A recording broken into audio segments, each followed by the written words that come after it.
Olá, queridas irmãs, queridos irmãos. Estamos começando mais um programa, O Espírito da Letra, analisando a obra de André Luiz, o livro Missionários da Luz. Você está acompanhando comigo o capítulo 11º.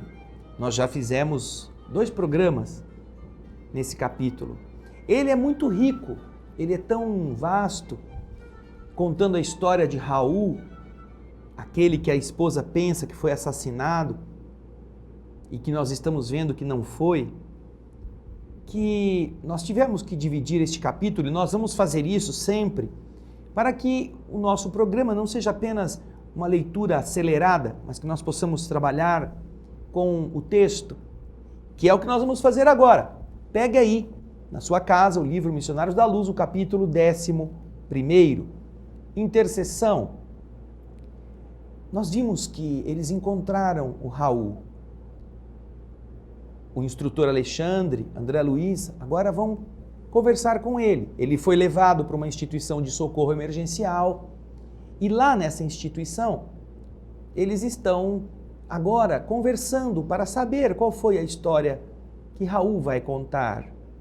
Porque Raul diz, assim que ele recupera a sua consciência, ele diz que além de suicida, ele havia sido criminoso. Criminoso. Por que será, hein? Criminoso? Vamos acompanhar o texto? Veja só. E demonstrando infinita confiança em nós, Raul contou sua história triste, procurando justificar o seu ato extremo, o ato do suicídio. Aí vem a história de Raul. Na mocidade, viera do interior para a cidade grande, atendendo ao convite de Noé, seu camarada de infância. Companheiro devotado e sincero, esse amigo havia apresentado Raul, certa vez, à sua noiva querida, com quem ele, Noé, esperava tecer no futuro o ninho de ventura doméstica. Ai, desde o dia, porém, que vira Esther pela primeira vez, nunca mais pôde esquecê-la. Personificava a jovem o que ele, Raul, reputava como seu mais alto ideal para um matrimônio feliz. Em sua presença sentia-se o mais ditoso dos homens. Seu olhar alimentava-lhe o coração. Suas ideias constituíam a continuidade dos seus próprios pensamentos. Como, porém, fazer Esther sentir o afeto imenso? Noé, o bom companheiro do passado, tornara-se o empecilho que ele precisava remover. Esther seria incapaz da traição do compromisso assumido. Noé se mostrava infinitamente bondoso e estimável para provocar um rompimento. Foi então que lhe nasceu no cérebro a tenebrosa ideia de um crime. Eliminaria o rival, não cederia sua felicidade a ninguém. O colega deveria morrer.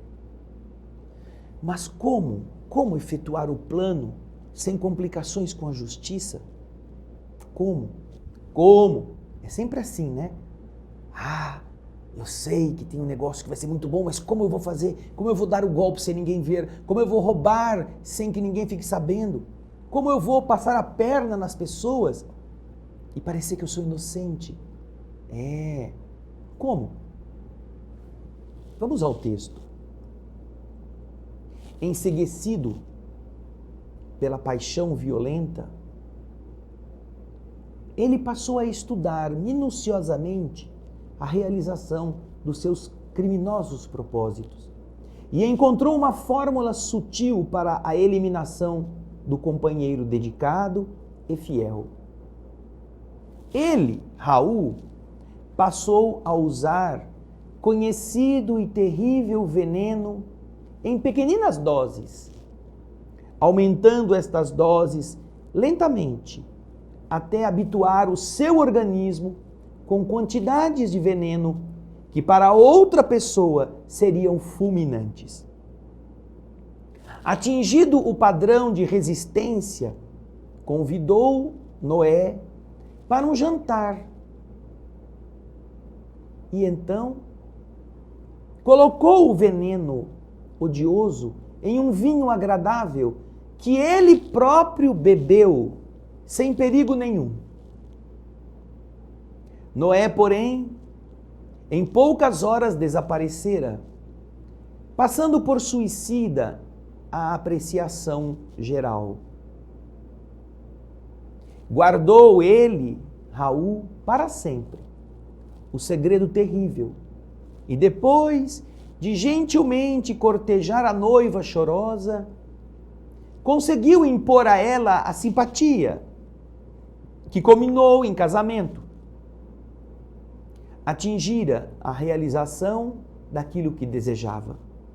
Esther lhe pertencia na qualidade de mulher. Vieram os filhinhos enfeitar-lhe o viver, mas a sua consciência fora ferida sem remissão. Nas mais íntimas cenas do lar, ele via Noé através da tela mental, recriminando-lhe o procedimento. Os beijos da esposa e as carícias dos filhos não conseguiam afastar a visão implacável. Ao invés de decrescerem, seus remorsos aumentavam sempre. Ao invés de decrescerem, seus remorsos aumentavam sempre. No trabalho, na leitura, na mesa de refeições, na alcova conjugal, permanecia a vítima a contemplá-lo em silêncio. A certa altura do destino, ele quis entregar-se à justiça do mundo, confessando o crime hediondo. Entretanto, não se sentia com o direito de perturbar o coração da companheira, nem deveria encher de lodo o futuro dos filhinhos. A sociedade respeitava-o, acatando-lhe o ambiente doméstico. Companheiros distintos de trabalho prezavam-lhe a companhia. Como esclarecer a verdade em semelhantes contingências? Não obstante, apesar de amar ternamente a esposa e os filhos, achava-se esgotado ao fim de prolongada resistência espiritual. Ele tinha receio da perturbação, do hospício, receava o aniquilamento, fugindo à confissão do crime, que cada dia se tornava mais iminente. A essa altura, a ideia do suicídio tomou vulto em seu cérebro atormentado. Não resistiu por mais tempo. Esconderia o último ato do seu drama silencioso, como ele havia ocultado a primeira tragédia.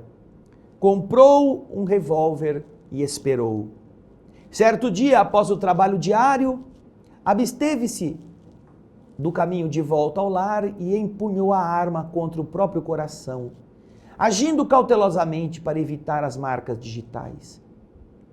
Atingido o alvo, num extremo esforço, desfizera-se do revólver homicida e não teve a atenção voltada senão para o intraduzível padecimento do tórax estrangulado. Dificilmente, como se os seus olhos permanecessem anuviados, sentiu que algumas pessoas tentavam socorrê-lo e, em seguida, verdadeira multidão de criaturas que ele não pôde ver arrebatava-o do local de dor. Desde então, um enfraquecimento geral tomara conta dele por completo. Sentia-se presa de um sono pesado e angustioso, cheio de pesadelos cruéis. E, por fim, somente recuperar a consciência de si mesmo ali, naquele quarto modesto, depois de Alexandre restaurar as energias em prostração. Puxa vida, nossa, coisa não? Noé, o amigo, aquele que o levou para a cidade, aquele que tinha a noiva querida, aquele que era tão generoso, tão bonzinho, que pela bondade era um obstáculo até para que Raul conseguisse tomar-lhe a felicidade que Esther representava. Mas por mais bem disfarçadas que estejam as coisas, os crimes que cada um comete imprimem, decalcam a sua marca na consciência. Muitas pessoas se preocupam em dizer, ai, ninguém está sabendo, sabe? Ninguém. Não, não precisa. Você está sabendo. Ah, Deus está sabendo? Tudo bem. Deus é bonzinho, né? Deus me perdoa. Mas você não se perdoa. Esse é o problema. A lei é tão perfeita, a lei do universo é tão clara e tão exata, que a nossa consciência estará sempre colocando para nós o que nós fizemos, quem nós somos. E por mais que ele tivesse tido filhos, que ele tivesse criado os filhos, que ele tivesse se sentido feliz com Esther, a figura criminosa da sua atitude não o abandonava. E agora, como é que eu vou contar para as pessoas que eu não sou essa boa pessoa que eu pareço? Que eu destruí a vida deles? Porque essa é a verdade. Como eu vou fazer? Eu vou enlamear a família com um crime destes? Meus filhos vão ser o filho do bandido? E então ele cria uma armadilha, ele cria para ele mesmo um obstáculo terrível, como muitas vezes nós mesmos criamos, iludidos por um momento de prazer que vai gastar a vida inteira para a gente resolver, em sofrimento. E ele vai continuar para o outro lado. Esse sofrimento vai com a pessoa para o lado de lá, como nós estamos vendo com Raul. Agora recolhido, e só depois disso, com um pouco de alívio, ele está nos contando. E agora, você que está acompanhando, daqui a pouquinho nós vamos continuar a aprender com Alexandre o significado desse ato e aquilo que nós poderemos tirar de bom na experiência que Raul nos está revelando.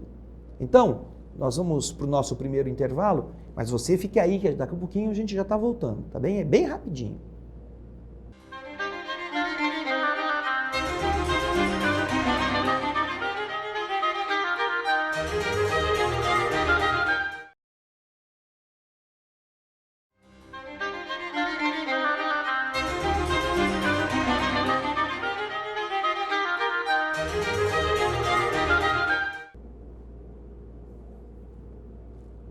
Oi? Estou eu aqui estudando, estou lendo. E você? Está lendo também? Porque essa história é muito legal. Tem informações muito ricas. Nós vimos no bloco passado o que o nosso irmão Raul estava passando. As dificuldades, os sofrimentos, as lutas. O que motivou Raul a cometer aquele crime que ele não conseguiu administrar por causa da culpa. Crime este e culpa esta que levaram Raul a cometer um outro crime contra ele mesmo, o de tirar a própria vida. Depois que ele termina então a confissão, agora nós vamos ver o que André Luiz e o instrutor Alexandre têm a nos ensinar na sequência. Acompanhe o texto. Terminando a confissão longa e amargurosa, Raul tinha o peito opresso, apertado e lágrimas pesadas a lhe lavarem o rosto. Comovidíssimo, diz André, não sabia por minha vez o que dizer. Aquele drama oculto daria para impressionar corações de pedra. Alexandre, contudo, demonstrando a grandeza de suas elevadas experiências, mantinha a respeitável serenidade e disse: nos maiores abismos, Raul, há sempre lugar para a esperança. Não se deixe dominar pela ideia de impossibilidade. Pense na renovação de sua oportunidade. Medite na grandeza de Deus. Transforme o remorso em propósito de regeneração. E após ligeira pausa, enquanto o infeliz se debulhava em choro, o mentor continuou dizendo: em verdade, seus males de agora não podem desaparecer por milagre. Todos nós vamos fazer a colheita compatível com a semeadura, mas também nós, que hoje aprendemos alguma coisa, já passamos inúmeras vezes pela lição de recomeçar. Tenha calma e coragem, disse Alexandre. E em seguida, o instrutor passou a contar a Raul a causa do nosso interesse. Por que eles estavam ali? Explicando-lhe que o trabalho de auxílio fraterno fora iniciado através de orações da esposa carinhosa e desolada. Alexandre deu a Raul notícias de Esther, dos filhinhos, dos velhos tios. Falou a ele das saudades de Esther e de sua ansiedade para vê-lo, ainda que fosse em ligeiro minuto, numa ocasião de sono do veículo físico. Ao ouvir as derradeiras informações, o suicida pareceu reanimar-se vivamente e observou: ai, não sou digno, minha miséria ia acentuar-lhe as dores. Vejam só. Ele sabe que ele não merece. Quando Jesus nos ensina que o perdão é fundamental, ao nos colocar no Pai Nosso, que a gente deve pedir a Deus o perdão que a gente dá, que o perdão de Deus está submetido ao perdão que a gente oferece, ele está dizendo que para Deus, o Pai nunca estará fechado ao perdão. Mas se nós não perdoamos, nós não nos perdoamos. O perdão que a gente nega para os outros é o perdão que nós também nos negamos. E é isso que André Luiz está contando aqui, porque na medida em que o instrutor fala para Raul que a mulher está sonhando em ter um contato com ele, ele mesmo diz que ele não é digno, que vê-lo daquele modo somente iria fazer Esther sofrer mais. Veja só, como nós criamos em nós mesmos as barreiras para impedir a nossa felicidade mais cedo. Agora vamos ver aqui o que o texto continua a dizer. O orientador, porém, afagando-lhe paternalmente a fronte, prometeu intervir e solucionar o problema. Retiramo-nos de novo e, percebendo a minha profunda admiração, Alexandre ponderou: no pequeno drama em observação, meu amigo, você pode calcular a extensão e a complexidade de nossas tarefas nos serviços de intercessão. Os nossos companheiros encarnados pedem-nos por vezes determinados trabalhos muito distantes do conhecimento das verdadeiras situações. Para a sociedade humana, Raul é uma vítima de ladrões ocultos, quando é apenas vítima de si mesmo. Para a companheira, é o marido ideal, quando foi criminoso e suicida. Compreendi as dificuldades morais em que nos achávamos para atender à petição que nos conduzira ao semelhante serviço. Não é? Foi a moça que foi lá pedir para eles encontrarem uma solução para o caso do Raul, que o Raul tinha sumido, que tinha morrido, que queria saber o que aconteceu, disseram que mataram ele, ou que ele tinha se suicidado, mas ela não acreditava, porque ele era um bom marido, era um bom pai. E na casa espírita fizeram o pedido, e agora, como vão fazer para resolver isto? Vão dizer para ela que ele foi suicida, que ele foi assassino do Noé, que ele é que matou o primeiro companheiro dela, o noivo que ela tinha antes? Vão dizer isso no centro espírita para ela? Será que vai ser bom? Vamos ver aqui. As palavras do instrutor não evidenciavam outra coisa. Entendendo assim, ousei perguntar: você acredita que esteja a irmã Esther preparada para o realismo de nossas conclusões?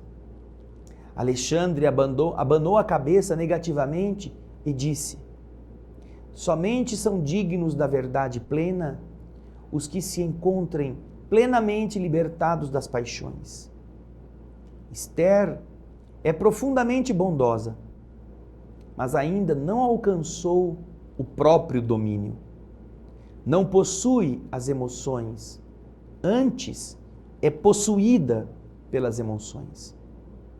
Em vista disso, de modo algum lhe poderíamos dar o conhecimento completo do assunto.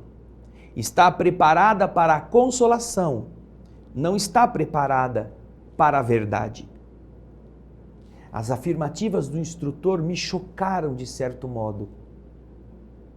De que maneira omitir os pormenores da tragédia? Não seria faltar à verdade? Por que processo confortar a esposa saudosa, ocultando-lhe o sentido verdadeiro dos acontecimentos?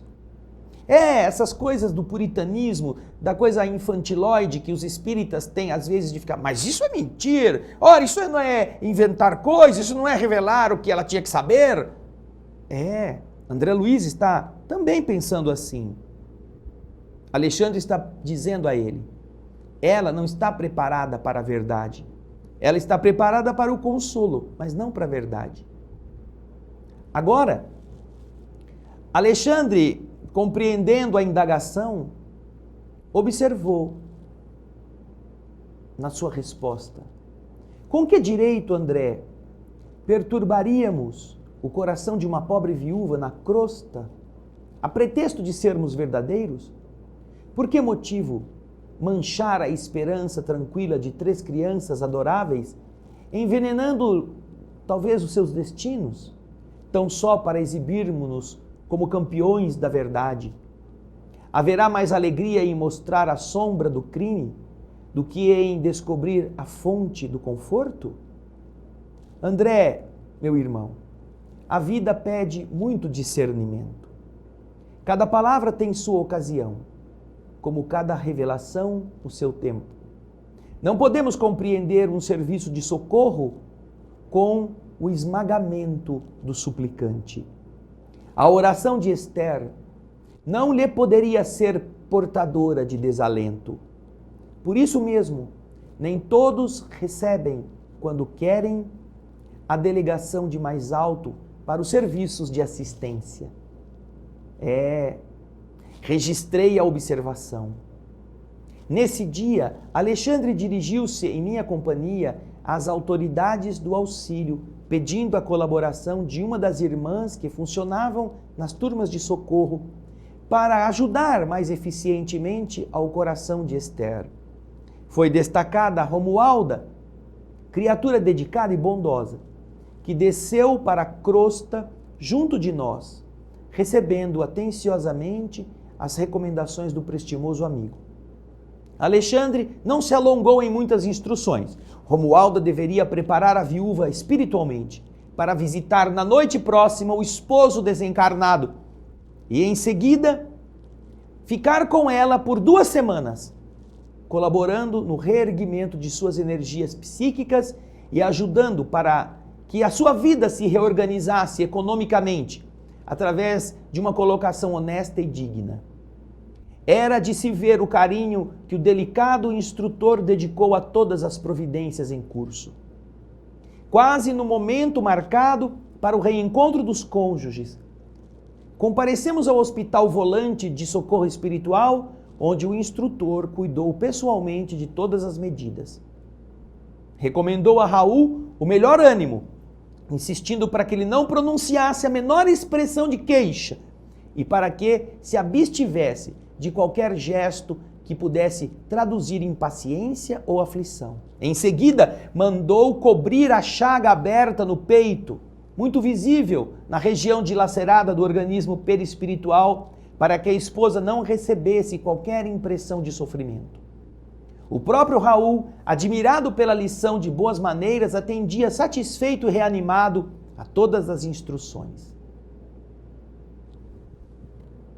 E então, estão preparando a cena, estão preparando o doente, estão preparando a sua esposa, para que esse encontro possa ser remédio para os dois. Coisa linda, não é? Coisa boa. Não é a verdade que trucida, não é a verdade que envenena, não é a verdade que destrói. É aquilo que faz dos dois doentes, os dois aflitos, se ajudarem como medicação. E então, agora, no próximo bloco, nós vamos ver esse reencontro, esse momento de aproximação. Fique aí conosco, daqui a pouquinho a gente volta.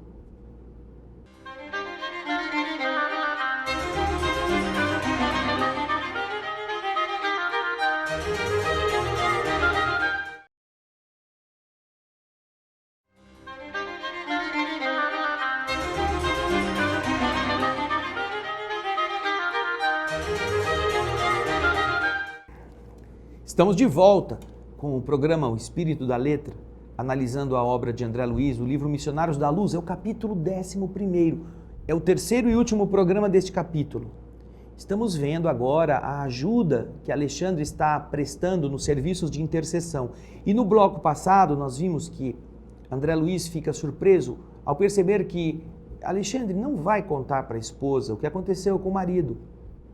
E diz a André que a esposa não estava preparada para saber tudo. E que as pessoas, os espíritos que trabalham no plano espiritual, nem sempre conseguem autorização superior para trabalharem nos serviços de intercessão, porque muitas vezes eles não têm esse bom senso, eles não têm esse critério. Ele então agora vai trazer a esposa, acompanhada do espírito de Romualda, uma entidade amiga que foi designada para ficar com Esther, preparando-a para aquele encontro durante a noite, e depois disso, por 2 semanas, continuar com ela em casa, vibrando, reequilibrando e inclusive organizando a sua vida econômica, para ela arrumar um emprego, para facilitar os caminhos, para ter um trabalho honesto e se equilibrar. Só que agora, eles estão do lado de lá. Eles prepararam o Raul para que o Raul não mostrasse nada de sofrimento para a esposa, que ele não falasse nada que comprometesse, tudo o que ele tivesse que falar, que ele se sentisse como um responsável por manter a esposa em equilíbrio. E então agora, nós vamos ver neste bloco, o processo de aproximação entre a esposa Esther e o marido Raul. Vamos ao texto. No bloco passado nós vimos que Raul estava todo animado, obedecendo todas as instruções que lhe eram dadas de comportamento. Bem, daí a minutos, Romualda chegou entrando em companhia de Esther, cujo olhar deixava perceber angústia e expectação. A Esther estava dormindo na terra, seu corpo estava dormindo. Ela foi retirada e levada com o auxílio de Romualda para o encontro com o Raul. Alexandre tomou Esther pelo braço e mostrou-lhe o companheiro estendido no leito muito branco, muito limpo. Raul! Raul! Gritou a viúva desolada, que estava provisoriamente liberta do corpo carnal, dilacerando-me o coração pelo doloroso tom de voz. A comoção dela era extrema. Quis prosseguir e não pôde. Seus joelhos se dobraram e encontrou-se ajoelhada junto ao leito do esposo, soluçando. Reparei que os olhos dele permaneciam marejados de pranto que não chegava a cair. Alexandre olhava-o com firmeza, dando-lhe a entender a necessidade de coragem para o angustioso testemunho. Como a criança interessada em conhecer as recomendações do pai, o suicida acompanhava os menores gestos do nosso generoso orientador. E porque Alexandre lhe fizera ligeiro sinal, Raul tomou a sua mão e tomou a mão da companheira em lágrimas e lhe disse: não chore mais, Esther. Tenha confiança em Deus. Vele pelos nossos filhinhos e ajude-me com a sua fé. Vou indo muito bem. Não há razão para que nos lamentemos. Querida, A morte não é o fim.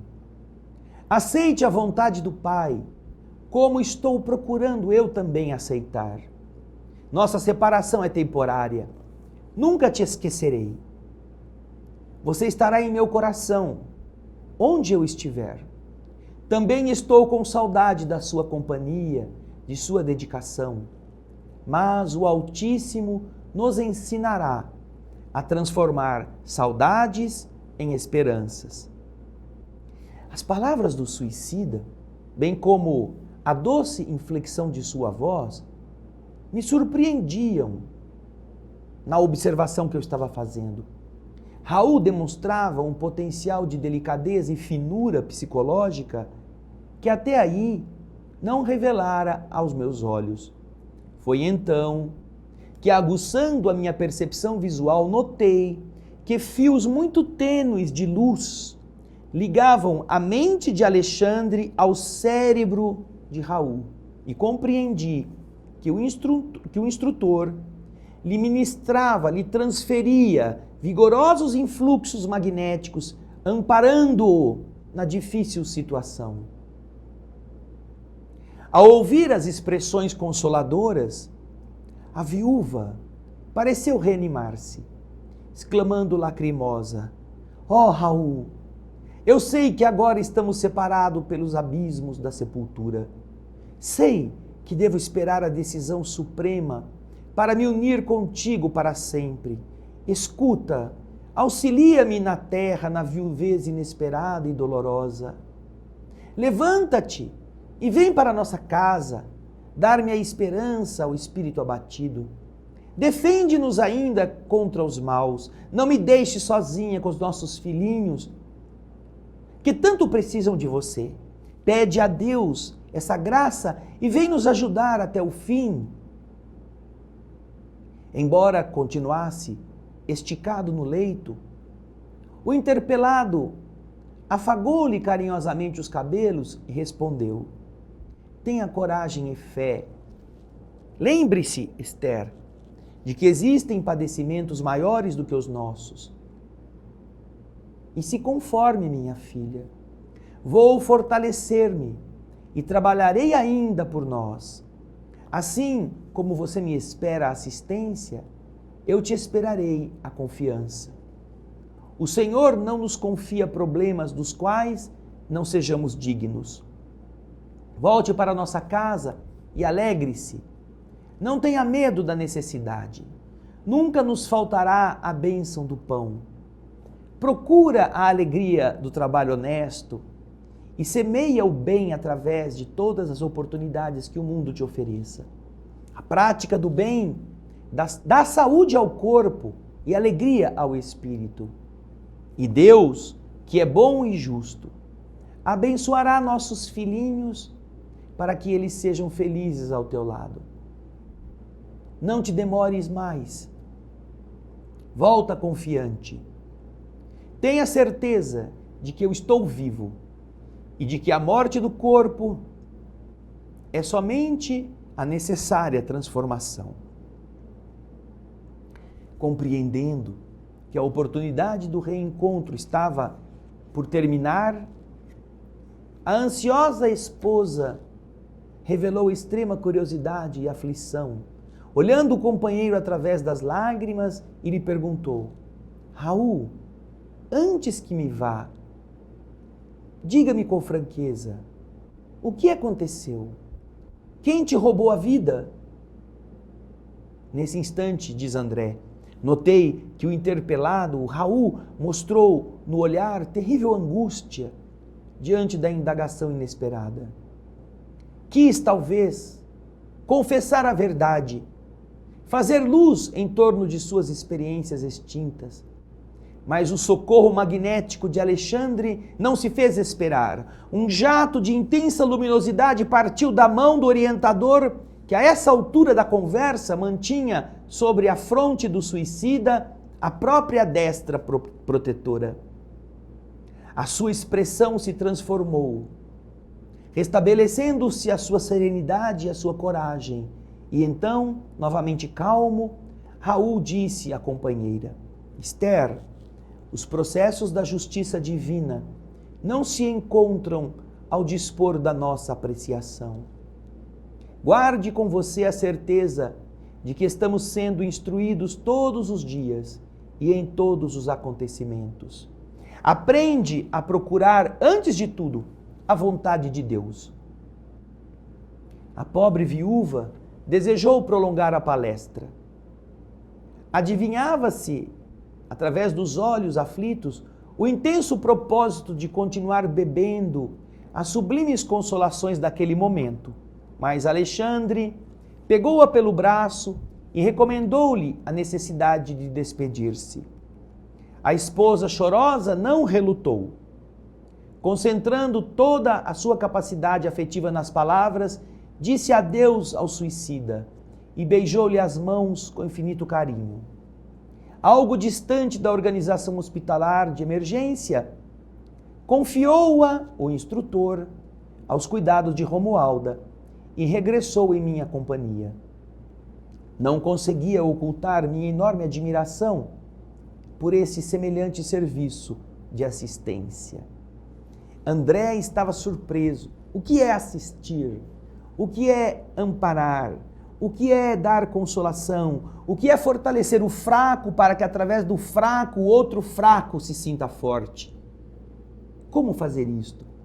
Como reerguer um culpado para que o próprio culpado seja o veículo que atenue o sofrimento daquela que está ao seu lado agora, desejando uma palavra, sentindo-lhe a falta, sem que ele possa, mesmo com a desculpa de ser verdadeiro, macular, fraudar este encontro que tem a finalidade de reerguer, não de abater. Vejam só como a bondade divina nos ensina em todos os momentos. Existem aqueles que sabem que estão enfermos, que sabem que vão morrer neste momento, nesta fase da doença. Mas existem aqueles que, estando enfermos, têm medo de morrer. Existem aqueles que não querem saber que o corpo está no fim. Então, médicos, familiares, precisamos todos desenvolver este tato através deste serviço de intercessão, de amparo, de ajuda, a fim de que o remédio não seja veneno, que a consolação console, não destrua. E com este exemplo, nós observamos como a sabedoria de Deus é generosa, quando instrutores como Alexandre, espíritos como Romualda, como André Luiz e tantos outros, sabendo da verdade, sabem adiá-la ao conhecimento dos que ainda não conseguem suportá-la. No próximo bloco, nós vamos terminar este capítulo. E eu tenho certeza que ele vai nos deixar lições inesquecíveis. Fique conosco, não demora muito, daqui a pouco a gente volta.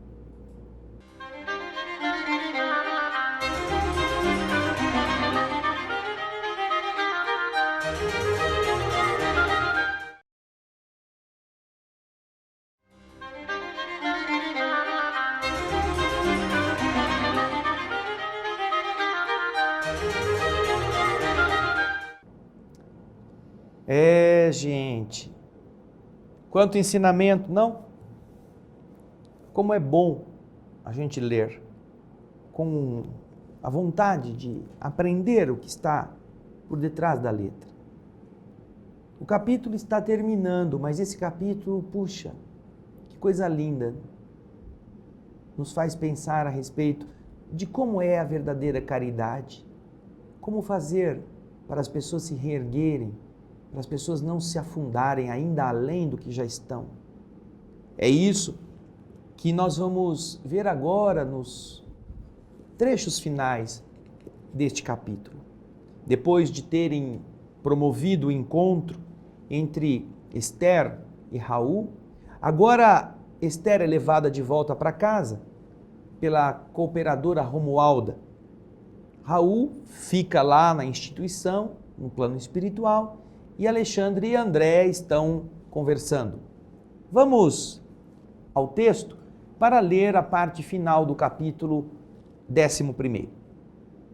Acompanhe conosco.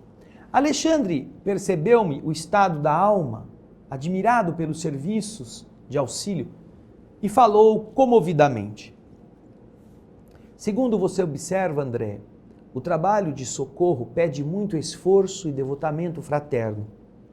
Não podemos esquecer que Raul e Esther são 2 enfermos espirituais. E nessa condição, requer muita compreensão de nossa parte.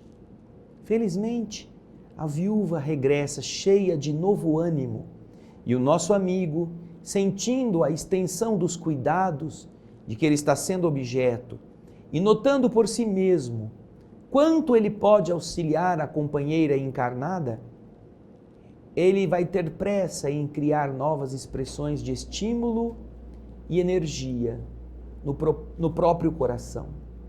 Impressionado, contudo, em vista do dilaceramento havido em seu organismo espiritual, pelo tiro que ele havia dado, perguntei: e a região ferida? Raul experimentará semelhantes padecimentos até quando? E o instrutor respondeu: talvez por muitos anos, disse em tom grave.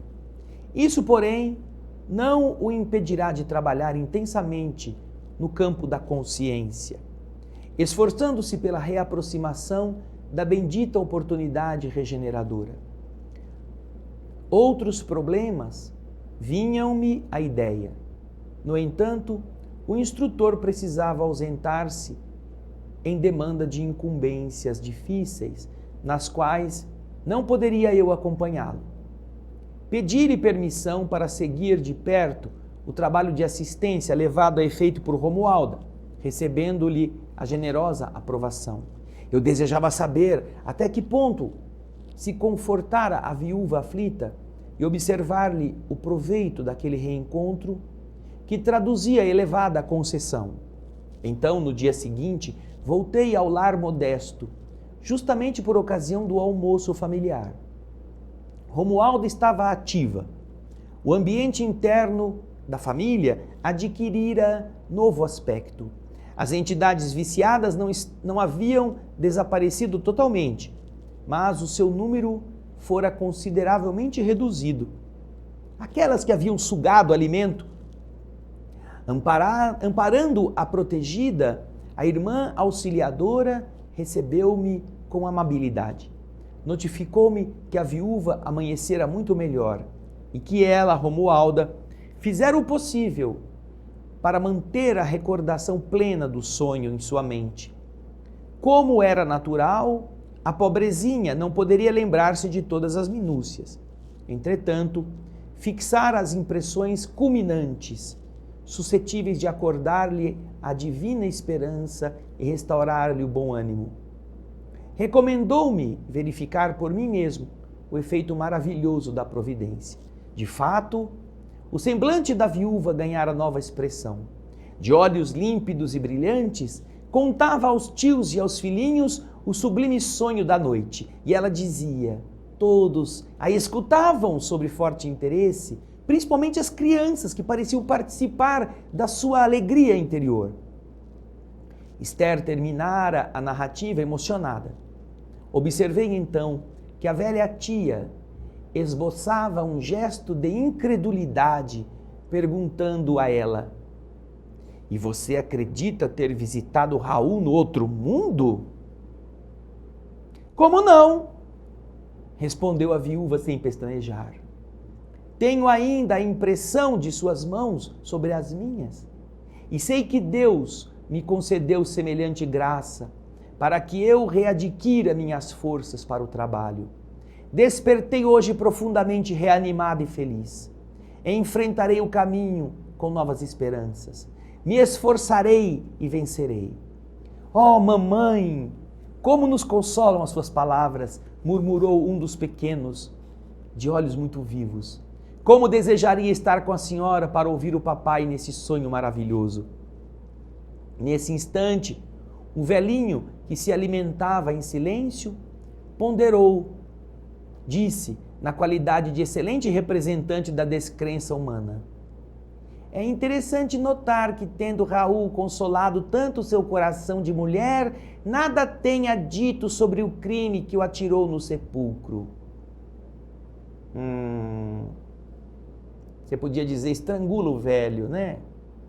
Os espíritos trabalhando feito condenados para recuperar aquela alma, e os dois velhos negativistas, pessimistas, tentando jogar descrença na confiança dessa mulher, que estava dando de comer para eles, inclusive. Que coisa indecente, os pessimistas, os negativistas. Eu não estou dizendo aqueles que estão procurando entender as realidades. Estou dizendo daqueles que duvidam de tudo, sem colocar nada de bom no lugar, entre os quais muitos dos seres humanos se encontram. Esther, diz o texto, que sentiu a ironia da observação, influenciada por Romualda, que ali se mantinha, rapidamente respondeu: muitas vezes, meu tio, não sabemos ser gratos às bênçãos divinas. Recordo-me desta verdade ao ouvir semelhante raciocínio da sua boca. Envergonho-me quando me lembro haver feito interrogação dessa natureza ao pobre Raul, abatido e pálido no leito. Basta-me a felicidade de tê-lo visto e ouvido num mundo que eu não posso compreender agora. Tenho a certeza de que o visitei em algum lugar. Que nos interessa descobrir criminosos quando não podemos levantar-lhe o corpo físico? Em nossa preocupação de punir culpados, sem dar conta de nossas próprias culpas, iremos ao absurdo de desejar ser mais justo que o próprio Deus? Calou-se o tio pensativo e observei que as crianças sentiam imensa alegria pela resposta da mãe. O coração de Esther penetrara a zona lúcida e sublime da fé viva, absorvendo paz, alegria e esperança a caminho de uma vida nova. Ao me despedir, felicitei Romualda pelo seu nobre trabalho. A generosa servidora pôs-me a par de seu projeto de serviço. Permaneceria mais estreitamente ao lado da viúva, soprando-lhe coragem e bom ânimo, e na semana próxima contava com a possibilidade de cooperar no sentido de organizar-lhe serviço bem remunerado.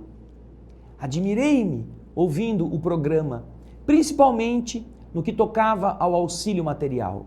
Entretanto, Romualda aduziu muito calma: quando os companheiros terrestres se fazem merecedores, podemos colaborar em benefício deles com todos os recursos ao nosso alcance, desde que a nossa cooperação não lhes tolha a liberdade de consciência. Roguei-lhe então o favor de admitir-me o concurso, a ajuda, no dia marcado para os serviços finais. Romualda aqueceu bondosamente e, passada uma semana, fui por ela avisado quanto à medida de conclusão dos trabalhos de assistência. Voltei ao lar da viúva em companhia da digna servidora espiritual que me recomendou: faça o favor de assistir nossa amiga enquanto vou buscar a pessoa indicada para auxiliá-la. Já movimentei todas as providências cabíveis na situação e não temos tempo a perder. Então me mantive ali, em profunda curiosidade, e decorridas 3 horas, aproximadamente, alguém bateu à porta, chamando-me a atenção. Seguida de Romualda, uma dama distinta vinha ao encontro de Esther, oferecendo-lhe trabalho honesto em sua oficina de costura. A viúva chorou de emoção e de alegria, e enquanto combinavam determinadas medidas de serviço, num quadro confortador de júbilo geral, a irmã auxiliadora falou-me contente: agora, irmão André, podemos voltar tranquilamente. O serviço que nos foi confiado está concluído, graças ao Senhor. Graças ao Senhor. O bem ampara, o bem reergue, o bem consola, o bem reajusta, o bem fortifica. Graças ao amor de Deus, que nos tem esperado ao longo de milhões de anos, o amadurecimento, para que nós comecemos a entender como podemos agora também ajudar alguém, como podemos prestar um serviço de intercessão, um serviço de socorro, com caridade verdadeira. Que bom, queridos irmãos, queridas irmãs, termos olhos para ler, mente para entender, boca para falar coisas desse tipo. Pense nisso. Preserve sua visão do lixo da TV. Preserve sua boca das palavras chulas, dos assuntos vãos. Preserve seus ouvidos das coisas dissonantes, das más conversas. Porque você é um instrumento de Deus. Você é um vaso sagrado que contém a linfa da esperança.